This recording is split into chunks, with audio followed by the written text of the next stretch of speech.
मिंबर नूर पर जलवाबार उलमाए ज़बील एहतराम मशाइख व सादात हाज़रीन अहले सुन्नत व जमात, अस्सलामु अलैकुम व रहमतुल्लाहि व बरकातुहू।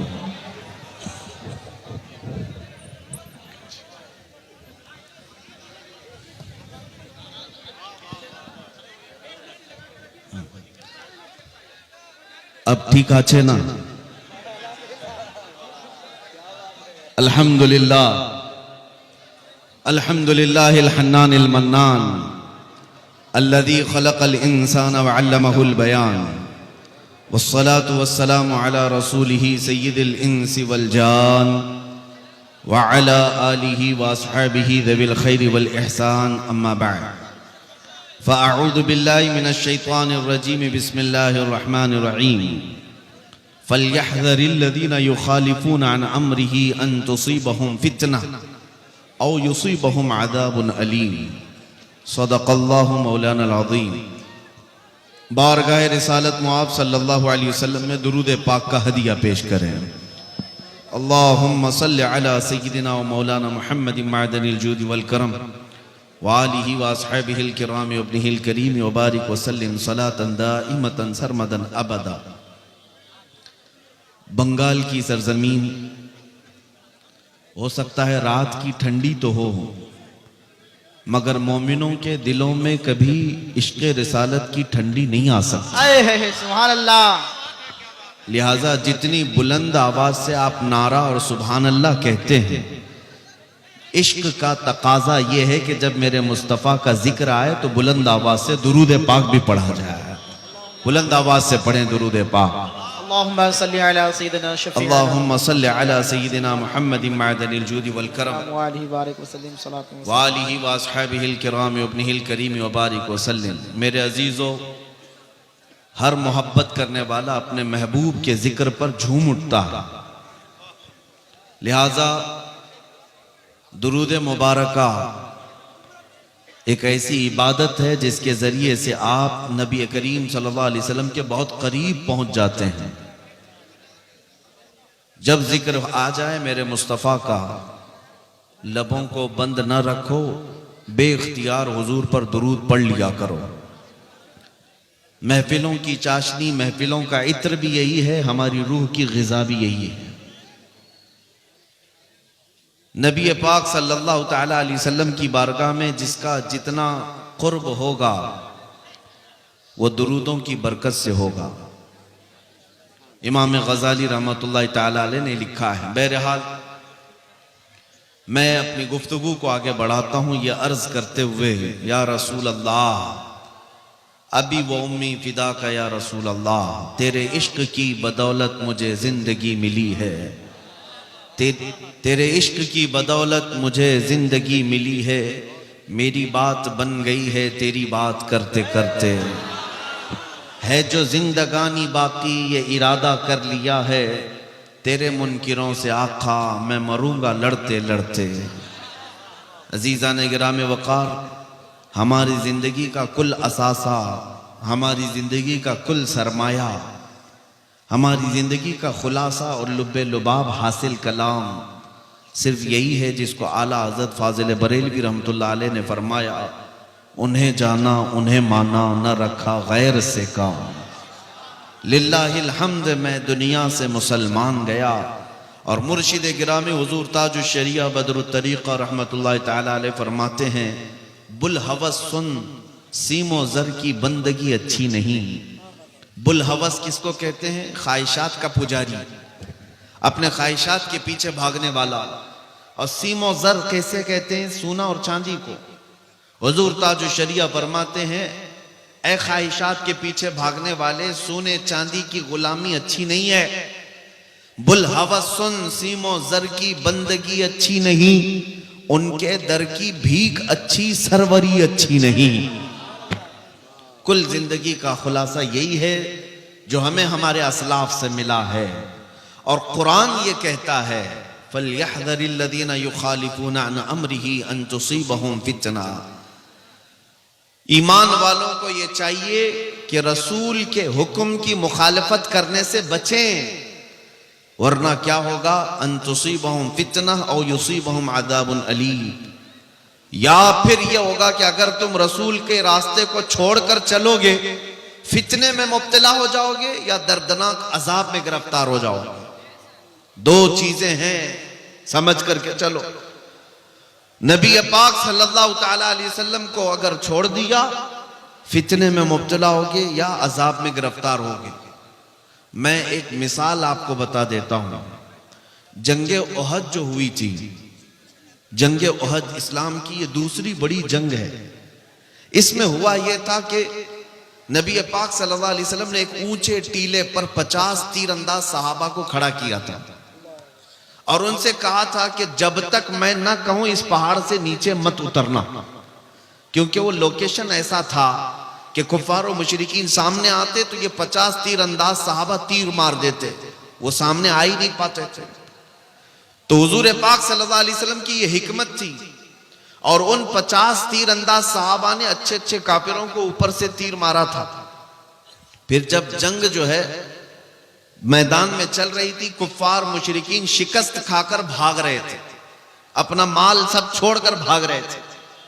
तो जो नीचे सहाबा थे उन्होंने माले गनीमत जमा करना शुरू किया, जंग खत्म होने को आ गई।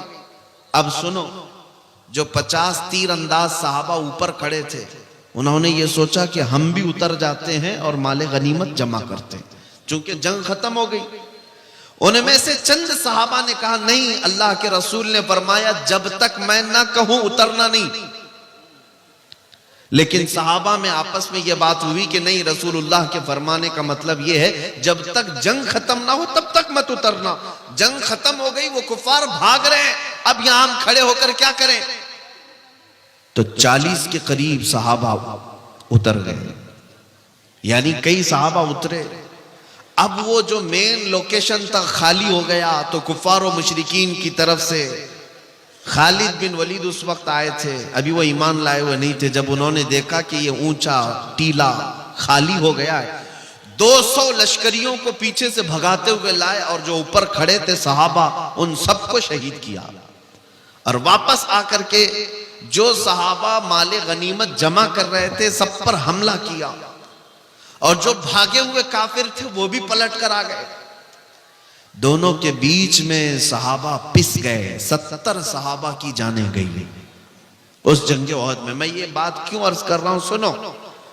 ये वही जंग है जिसमें हजरत अमीर हमजा का सीना चाक करके कलेजा निकाल कर चबाया गया है। ये वही जंग है जिसमें हजरत अब्दुल्ला बिन जहश के 80 टुकड़े कर दिए गए थे जिस्म के, और काफिरों ने हार बना करके पहन लिया था उनके टुकड़ों को काट करके। ये वही जंग है जिसमें हजरत अनस बिन नुजैर ऐसा पीस दिए गए थे कि एक उंगली के अलावा उनके जिस्म का कोई हिस्सा ही नहीं मिला। ये वही जंग है जिसमें हजरत साद इब्न रबी के जिस्म में 12 नेज़े लगे थे, पेट फट गया था। ये वही जंग है जिसमें खुद रसूलुल्लाह के 2 दांत मुबारक शहीद हुए। इतना बड़ा जो नुकसान हुआ, इतना बड़ा नुकसान हुआ, 70 सहाबा की जानें, बड़े बड़े सहाबा उसमें शहीद हुए। क्यों हुआ? मुफस्सिरीन फरमाते हैं सिर्फ इस बात की वजह से कि अल्लाह के रसूल ने फरमाया था जब तक मैं ना कहूं उतरना नहीं। रसूल पाक सल्लल्लाहु ताला अलैहि वसल्लम के फरमान को जो आप समझ रहे हैं कि हुजूर ने जो फरमाया, सहाबा ने ये नहीं है कि नाफरमानी करनी थी, उनकी खता इज्तिहादी थी, उतर गए, जिसकी वजह से इतना बड़ा नुकसान हुआ। सहाबा ने जानबूझ करके हुजूर की नाफरमानी नहीं की, वो उनका इज्तिहाद था। उन्होंने सोचा कि जंग खत्म होने तक के लिए हुजूर ने फरमाया था जंग खत्म हो गई अब उतर जाएंगे, उसके बावजूद इतना बड़ा नुकसान। मुफस्सिरीन लिखते हैं इस आयत की तफसीर में, ऐ मुसलमानों, जो जानबूझकर रसूलुल्लाह को छोड़ चुका हो, जो आज जानते हुए नबी पाक के अहकाम की खिलाफ वर्जी करता हो, वो तो ओहद के मैदान में 70 शहीद हुए थे, आज 70 लाख भी मरे तो क्या फर्क पड़ता है। आज 70 लाख की भी जान जा सकती है। वजह यही है जिसको इकबाल ने 2 जुमलों में बयान कर दिया था। क्या है? उनके जो हम गुलाम थे खल्क के पेशवा रहे हैं। उनके जो हम गुलाम थे खल्क के पेशवा रहे, उनसे फिरे जहां फिरा फिर आई कमी वकार में। उनसे फिरे जहां फिरा फिर आई कमी वकार में। ऐ मेरे अजीजों, जज्बात जोश सब अपनी जगह पर, जब तक तुम मोहब्बत के तकाज़ों के मुताबिक नहीं उतर सकते, हुजूर पाक सल्लल्लाहु तआला अलैहि वसल्लम के लिए अपना सब कुछ कुर्बान करना जरूरी है, सिर्फ जुबान से नहीं। अभी मैं पूछूंगा तो सब दो दो हाथ उठाएंगे कि कौन कौन अपनी गर्दन देने को तैयार है। हर कोई हाथ उठाएगा, लेकिन मैं ये पूछता हूं, जो बंदा हुजूर के लिए जान दे सकता है वो कुछ गुनाह छोड़ क्यों नहीं सकता? अपनी आदतों को बदल क्यों नहीं सकता?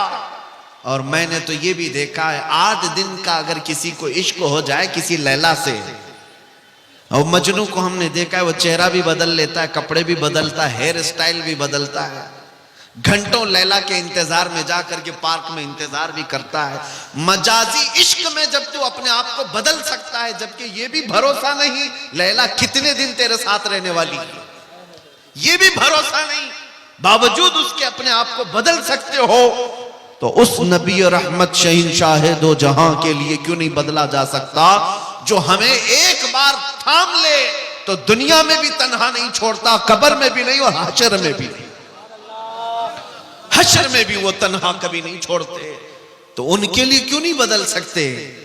उनके लिए क्यों नहीं बदल सकते? इसको ही आला हजरत फरमाते हैं, आज ले उनकी पनाह, आज मदद मांग उनसे, आज ले उनकी पनाह, आज मदद मांग उनसे, कल न मानेंगे कयामत में अगर मान गया। ऐ अजीज साथियों, मुसलमानों, मेरी उम्मत के गयूर नौजवानों, एक हदीस मैं तुम्हारे सामने रखता हूं, सुनो। अल्लाह के रसूल सल्लल्लाहु अलैहि वसल्लम इरशाद फरमाते हैं, ला युमिनु अहदुकुम हत्ता यकून हवाहु तबअन लिमा जितु बिही। तुम में से उस वक्त तक कोई मोमिन नहीं हो सकता जब तक वो अपनी ख्वाहिशात को मेरी मर्जी के मुताबिक न बनाए।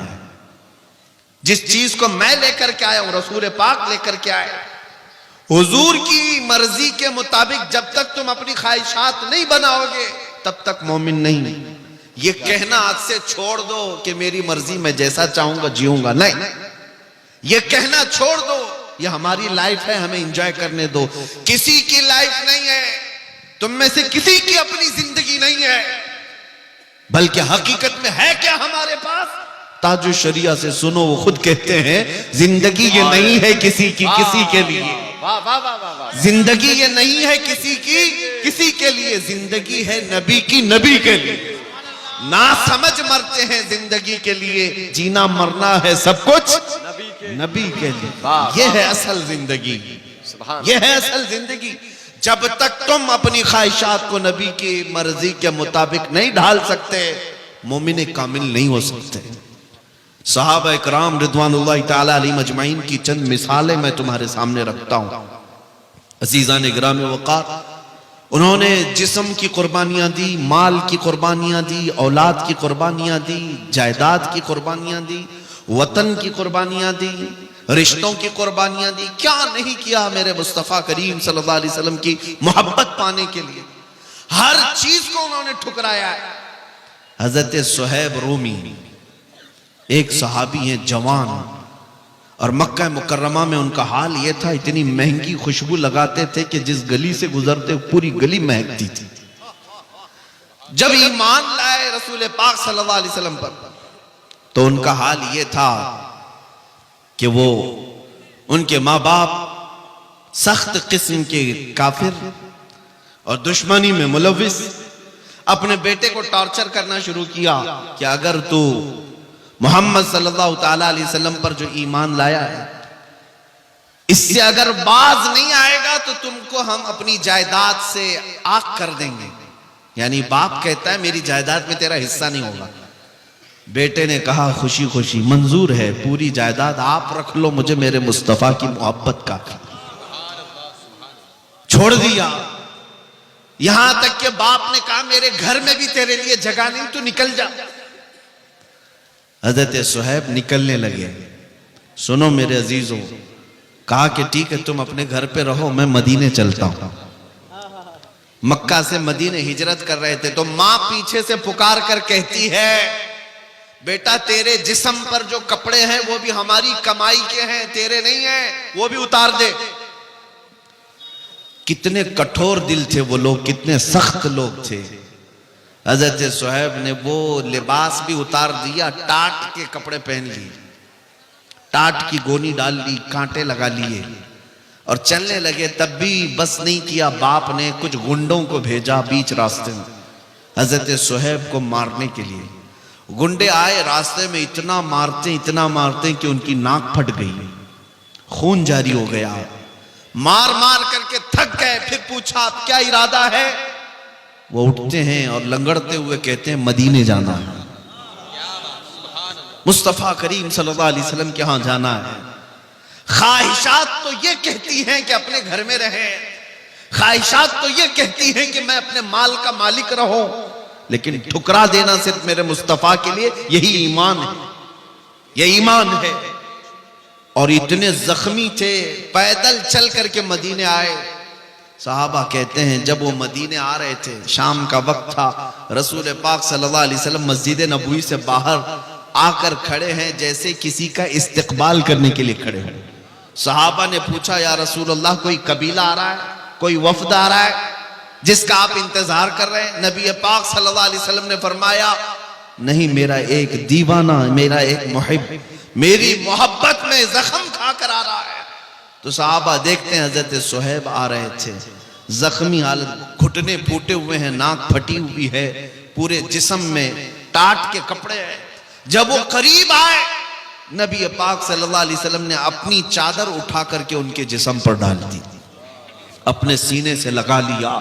इतनी ही बात थी।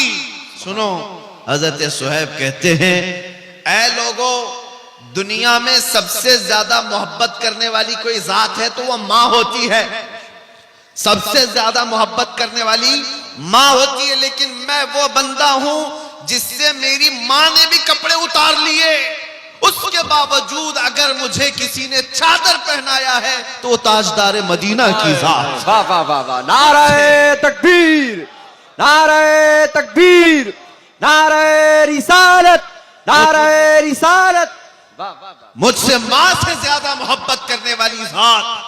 और फिर रसूल पाक फरमाते, हजरत सुहैब कहते हैं, फिर गुंडों ने कितना मारा था, मेरे बाप ने कितना माल लिया था, मेरा घर किसने हड़पा था, मुझे कुछ फिक्र नहीं। या रसूल अल्लाह, हर सितम हर मुसीबत गवारा है, बस एक बार तुम कह दो कि तू हमारा है। उनका मसलक तो यही था, हर मुसीबत हर सितम गवारा है, या रसूल अल्लाह बस एक बार कह दो कि तू हमारा है। वो सहाबा इकराम रिदवानुल्लाहि ताला अलैहिम अजमईन ने मशक्कतें उठाई हैं, कुर्बानियां दी, अपनी ख्वाहिशात को तर्क किया है। आज नौजवानों से मैं पूछता हूं, सारी ख्वाहिशात का बंडल तो लेकर के अपने साथ बैठे हुए हो, और फिर अगर सिर्फ हम यहां बैठ करके नारे रिसालत करें और फिर हिफ्ज़ नामूस रिसालत की बात करें, ये कैसे हो सकता है? ये कैसे हो सकता है? ये शहादत कहे उल्फत में है कदम रखना। लोग आसान समझते हैं मुसलमान होना। यहां कुर्बानियां हैं, यहां पर जगह जगह तुम्हारी आजमाइशें, इम्तिहानात हैं। ऐ नौजवानों, हर चीज के लिए तैयार रहो, इसलिए कि खुदाए रब्बुल आलम, खुदाए अजीज जब्बार ने इस रोए जमीन के सबसे अच्छे दीन पर तुम्हें पैदा किया। सबसे अच्छा दीन इस्लाम, जिस पर तुम्हें अल्लाह ने पैदा किया, और इतना ही नहीं, सबसे महबूब रसूल की उम्मत में बनाया। जाहिर सी बात है, जब सबसे बड़ी दौलत तुम्हारे पास है तो उतना ही कठिन इम्तिहान भी होगा, वैसी ही आजमाइशें भी होंगी, और सबसे ज्यादा दुश्मन तुम्हारे ही होंगे, क्योंकि दौलत सबसे बड़ी तुम्हारे पास है, सबसे बड़ी दौलत तुम्हारे पास है। आप सोचते होंगे कौन हमारी दुश्मनी करता है? आज एक मसला मैं समझा देता हूं आपको, हमारे मुल्क की बात मैं खुल करके कह रहा हूं, होता होगा इसमें न्यूज चैनल वाले भी आते होंगे, जिसको जितना मिर्च मसाला लगाना है लगाओ, मुझे उससे कुछ फर्क नहीं पड़ता। सुनो, टीवी डिबेट में आज सबसे ज्यादा मुद्दा किसको बनाया जाता है? आंख बंद करके तुम बोलोगे मुसलमान। सब न्यूज चैनल जितने भी दज्जाली मीडिया निजाम है, जब तक ये हमारा नाम लेते नहीं इनकी रोटी चलती नहीं। क्यों मियां, क्या बात है? एक तो मैंने सर्वे की रिपोर्टें देखी, मुसलमान इस मुल्क में सबसे बैकवर्ड है।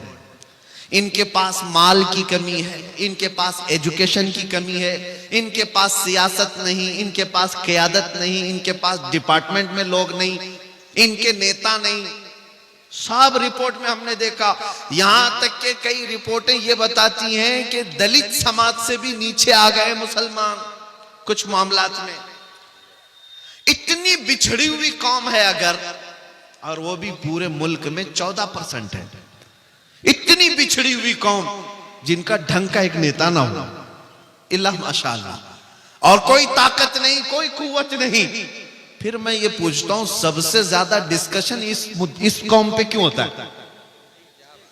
जो सबसे कमजोर है, अगर सबसे ज्यादा बिछड़ी हुई है, तो फिर मुद्दा हर टीवी चैनल का यही क्यों है? सुबह से शाम तक खोलो यही, बुर्का, अजान, दाढ़ी, टोपी, नमाज, मुसल्ला, मस्जिद, इसके अलावा क्या है? सब कुल मिलाकर के न्यूज का हासिल सिर्फ मुसलमान, सिर्फ मुसलमान। मैं बहुत दिनों तक ये सोचता रहा, जब इस कौम के पास कुछ है ही नहीं तो ये न्यूज चैनल में इतनी ज्यादा क्यों हाहाकार मची हुई हमारे नाम से। फिर इकबाल की बात याद आई, कुछ बात तो है, कुछ बात तो है कि मिटती नहीं हस्ती हमारी, सदियों रहा है दुश्मन दौरे ज़मां हमारा। कोई बात तो है जिसकी वजह से बहुत ज्यादा तुम टारगेट पर हो, बहुत ज्यादा निशाने पर हो। वो क्या बात है? दुनिया को पता है, शायद तुम्हें पता ना हो। दुनिया जानती है, शायद तुम नहीं जानते। हाँ, मैं मानता हूं तुम्हारे पास सियासत की कमी है, एजुकेशन की कमी है, क़यादत मफकूद है, मालो दौलत में कम हो, असर और रसूख में कम हो, मैं मानता हूं। लेकिन दुनिया को पता है ये सब कुछ इनके पास नहीं। लेकिन एक दौलत इनके पास ऐसी है कि जिस दिन वो बेदार हुई, दुनिया का जागना हराम कर कर रखेंगे। वो दौलत का नाम है इश्क मुस्तफा, जिसको इकबाल ने कहा था। यूरोप आज भी ये कहता है, ये फाका कश मौत से डरता नहीं, जरा रूहे मोहम्मदी इसके बदन से निकाल दो। दुनिया इसी बात की दुश्मन है कि सब लुट गया है, लेकिन नामे मोहम्मद पर मरने का जज्बा अभी तक लुटा नहीं है। इसीलिए तो हम पुकार करके कहते हैं, रसूल पाक सल्लल्लाहु ताला अलैहि वसल्लम के नाम पर लब पर नाते पाक का नगमा कल भी था और आज भी है। अपना सब कुछ गुंबद खजरा कल भी था और आज भी है। बतला दो गुस्ताख नबी को, गैरत सुन्नी जिंदा है, उन पे मर मिटने का जज्बा कल भी था और यही वो जज्बा है, यही वो दौलत है, यही वो कीमत है जो तुम्हें आज तक स्टैंड करके रखी हुई है। अब इसी दौलत को थोड़ा सा और बढ़ाने की जरूरत है। जो चिंगारी तुम्हारे सीनों में जल रही है, ये शोला बनाने की देर है। जिस दिन ये मोहब्बत मुस्तफा का चिराग शोला बनेगा, फिर तुम्हें किसी और ताकत की जरूरत नहीं। तुम्हारा चलना फिरना भी लोगों के लिए दुश्वार बन जाएगा। तुम्हारा रौब अल्लाह ताला दूसरों के ऊपर डाल देगा। इसलिए मेरे अजीजों, नबी पाक सल्लल्लाहु ताला अलैहि वसल्लम की मोहब्बत अगर सच्ची है तो अपने ख्वाहिशात को कुर्बान करो, अपने ख्वाहिशात को कुर्बान करो। तुम्हारी ख्वाहिश गुनाहों के अड्डों पर ले जाना चाहती है, लेकिन मेरे मुस्तफा तुम्हें मदीने की तरफ बुला रहे हैं। और आला हजरत ने क्या फरमाया, वो तो निहायत सस्ता सौदा बेच रहे हैं जन्नत का। वो तो निहायत सस्ता सौदा बेच रहे हैं जन्नत का। हम मुफलिस क्या मोल चुकाएं, अपना हाथी खाली है। और आला हजरत ने ये सबको समझाया था, सुना जंगल रात अंधेरी छाई बदली काली है, सोने वालों जागते रहियो चोरों की रखवाली है। कौन से चोर हैं यहां पर? कौन से चोर हैं? वो आला हज़रत फरमाते हैं आंख से काजल साफ चुरा ले, या वो चोर बला के हैं, तेरी गठरी ताकी है और तूने नींद निकाली है। आंख से काजल चुराते हुए किसी को देखा है आपने? आला हज़रत ने इसमें मिसाल देखे कैसे। आंख से काजल चुराने वाले चोर यहां पर हैं। आंख से काजल का मतलब क्या है? एक मोमिन का काजल और सुरमा इश्क मुस्तफा है, मोहब्बत मुस्तफा है, जो सबकी आंखों में लगा हुआ है। और ये इश्क मुस्तफा का सुरमा चुराने वाले चोर मौजूद हैं। और जब ये तुम्हारे आसपास फटक रहे हैं तो गहरी नींद में सोना मुनासिब नहीं है। तुम जागते रहो, जागते रहो। दुनिया की मोहब्बत में फरेफ्ता होने वालों सुनो, आला हजरत फरमाते हैं शहद दिखाए जहर पिलाए, कातिल डाइन शोहर कुश, इस मुर्दार पे क्या ललचाए, दुनिया देखी भाली है। ये दुनिया का हाल ये है कि दिखाने की चीजें शहद जैसी, और जब खाओगे तो वो जहर है। ये गुनाहों को सजा सजा कर लाती है तुम्हारे पास, और तुम उसको समझते हो फैशन है, ये मॉडर्निज्म है। और जब तुम उसको हुलूल कर जाते हो, ये जहर है जो तुम्हें दोजख की तरफ ले जा रहा है। आज गुनाहों के नाम बदले जा चुके हैं। बहुत सारे नौजवान शराब पीते नहीं, शराब नहीं पीते, विस्की पीते नहीं पीते, लेकिन बियर पीते। क्या है मियां? बियर क्या चीज? देखा, वो फ्रूट से बनता है। शराब क्या? शराब पकाने से बनता है, वो भी बहुत सारे फ्रूट से ही बनता है। लोगों को जहन बदलने के लिए नाम बदले गए।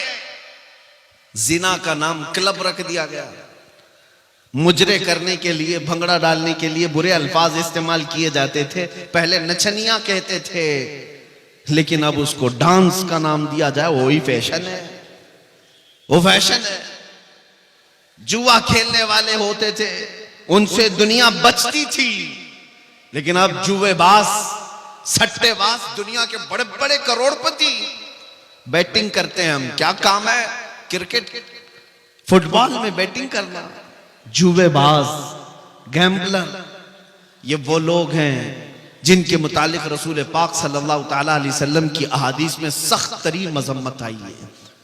सूद खाने वाले, आप ब्याज कहते रहे होंगे, लेकिन अब दुनिया उसको इंटरेस्ट के नाम से, नया लफ्ज फाइनेंस के नाम से खिलाती है।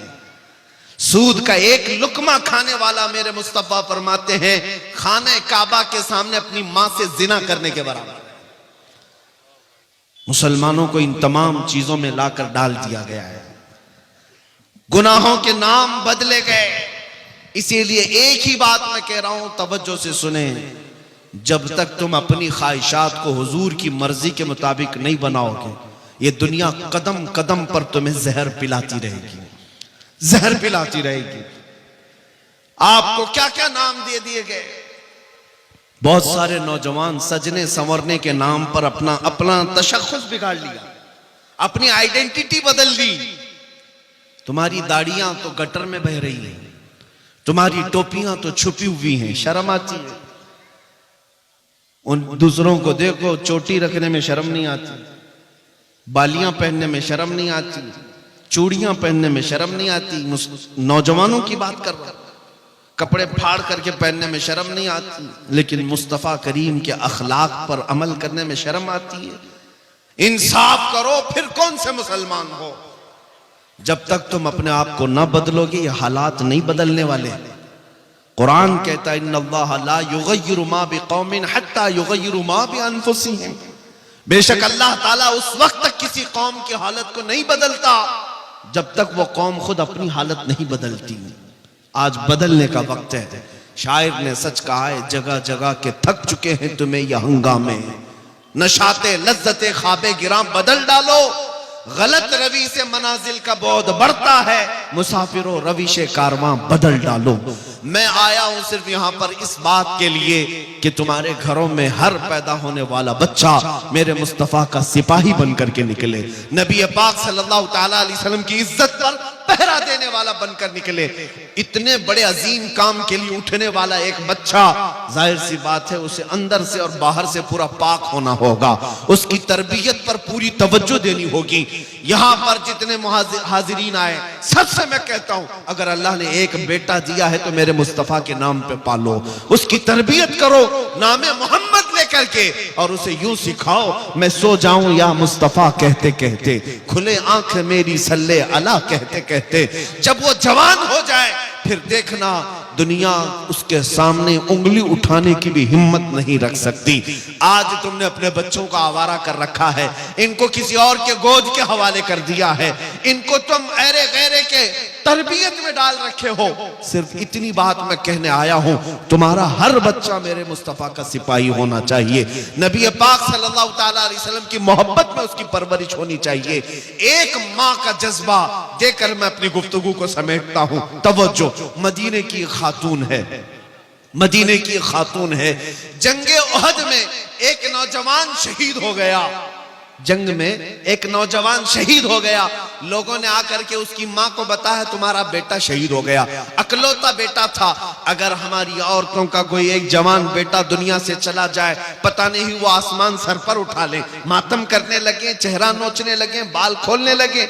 नहीं, मदीने की खातून थी, हिजाब में निकलती है, सीधे उहद के मैदान में आती है, रसूल पाक सल्लल्लाहु अलैहि वसल्लम का दीदार करती है और पूछती है या रसूल अल्लाह, क्या मुझे इजाजत है मैं अपने बेटे को देख सकूं, मेरे बेटे की लाश देखूं?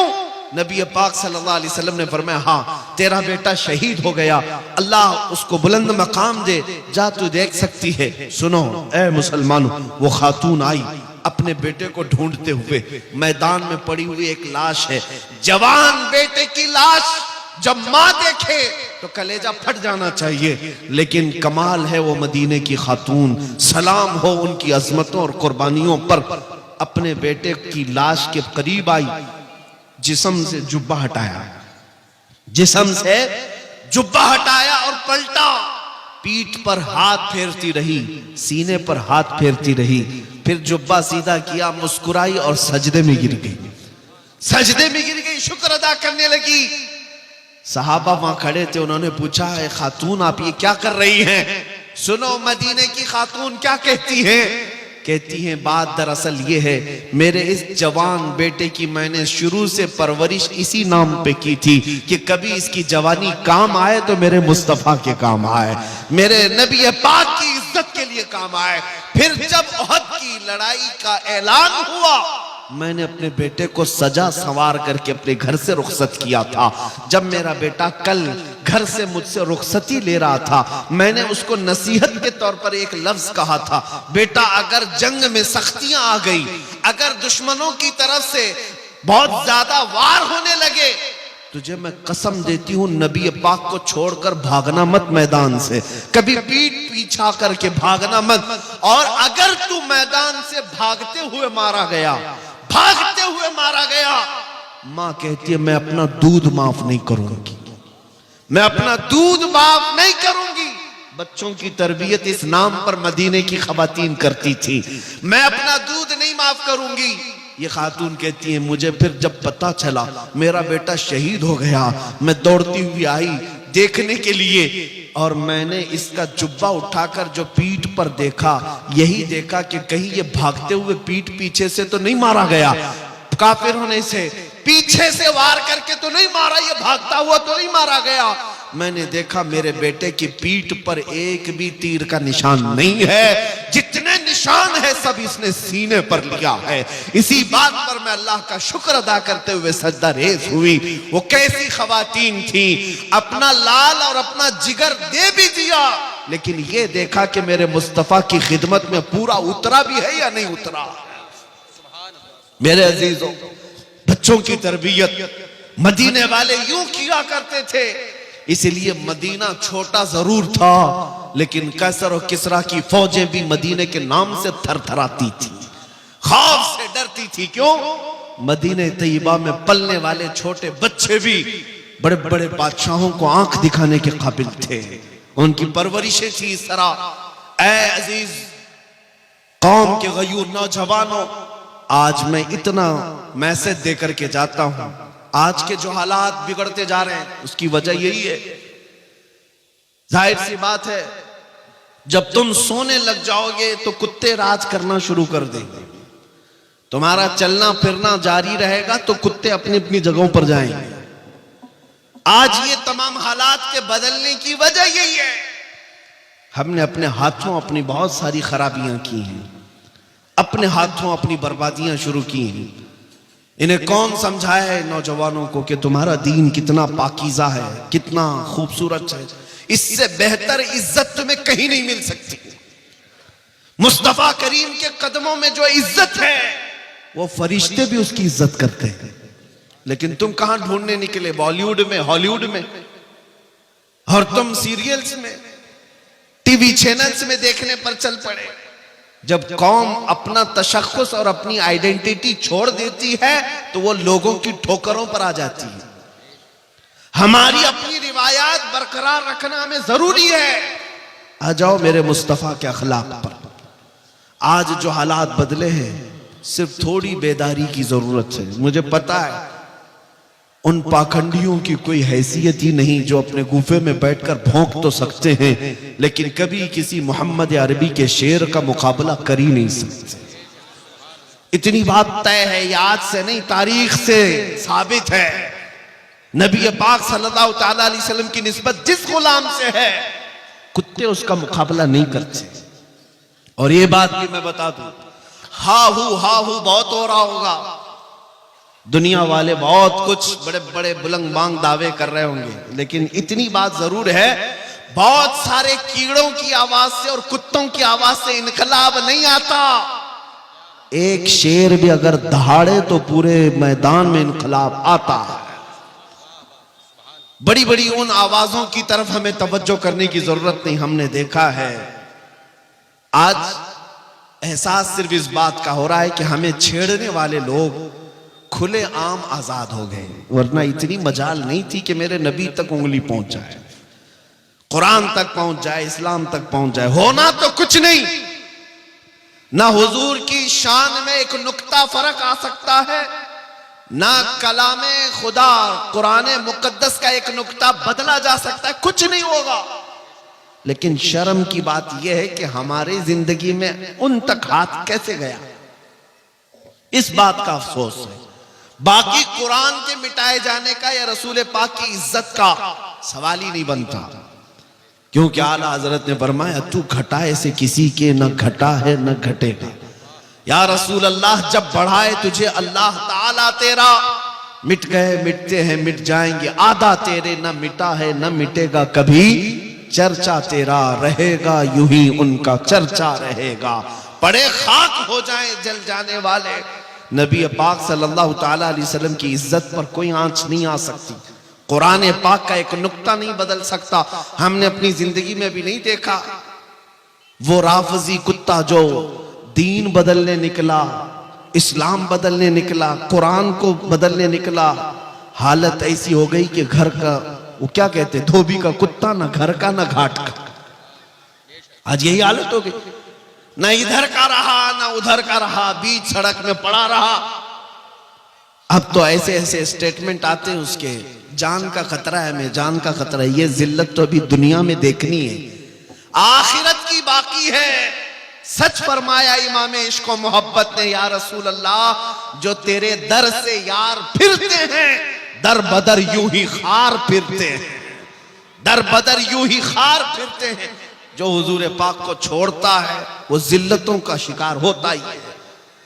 होना कुछ नहीं है, जो जो हुजूर की तरफ उंगली उठाते रहे वो सब कीड़े फना हो जाएंगे, सब कीड़े फना हो जाएंगे, बरसाती मौसम के कीड़े। लेकिन मेरे मुस्तफ़ा करीम की शान जैसी थी वैसी ही बाकी रहनी है, बल्कि कुरान उनके मुतालिक कहता है वलल आखिरतु खैरुल लक मिनल ऊला। ऐ रसूल, हर आने वाली घड़ी आपकी पिछली घड़ी से बेहतर है। आपकी शान बुलंद होती ही जाएगी सुबह क़यामत तक।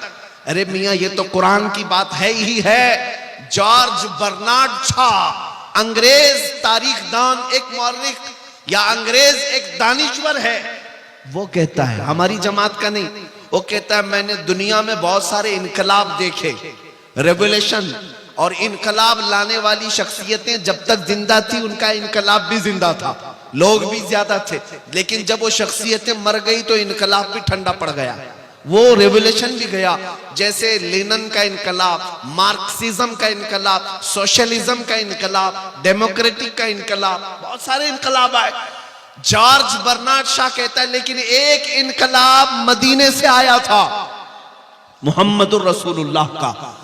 वो गए, 14 सदियां हो गई, लेकिन उस इनकलाब में एक आंच बराबर, एक उंगली बराबर भी कमी नहीं आई, बल्कि हर जमाने में उनके इनकलाब का असर बढ़ता ही रहा, बढ़ता ही रहा। ये कौन कह रहा है? दूसरे खीमे के लोग भी इस बात को मानते हैं कि मेरे मुस्तफा करीम के दीन पर आज भी कोई फर्क नहीं आया। इस्लाम की फितरत में कुदरत ने वो लचक दी है, जितना ही दबाओगे उतना ही वो उभरेगा।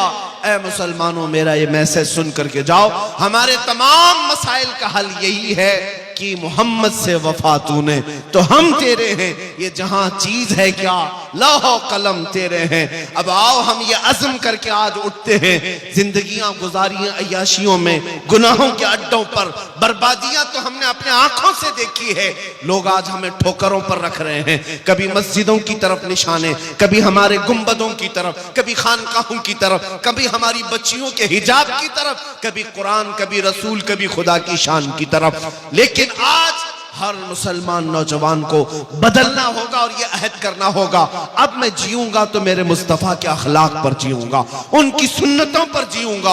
आओ नबी पाक की तरफ मुखातब होकर के यूं अर्ज करो, या रसूल अल्लाह, दहन में जुबान तुम्हारे लिए, बदन में है जान तुम्हारे लिए, हम आए यहाँ तुम्हारे लिए, उठे भी वहां तुम्हारे लिए। वाखिरु दावाना अनिल हम्दुलिल्लाहि रब्बिल आलमीन।